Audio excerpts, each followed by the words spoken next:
in detail. Chief Minister Conrad K. Sangma told the Assembly today that information collected with regard to the total number of unfilled sanctioned posts in various departments is complicated and requires time to collect it, and he also said that he does not want to mislead the House and said it is a complex data.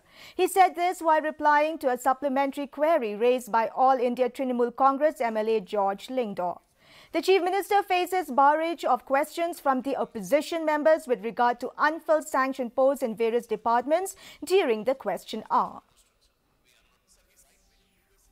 18 to 22, we give the number as of now, which is the net of the vacancies that have arisen and the employment that has been given and recruitment has taken place, and hence this is the number as of now. So that would be the correct way.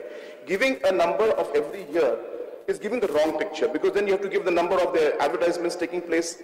Hence, sir, it complicates a lot of things, and that question, in fact, would be even more complicated then. Hence, that's why I replied, sir, that the information is being collected, and I've already shared some of the information about more than 3,000 advertisements that are under process with the different recruitment boards.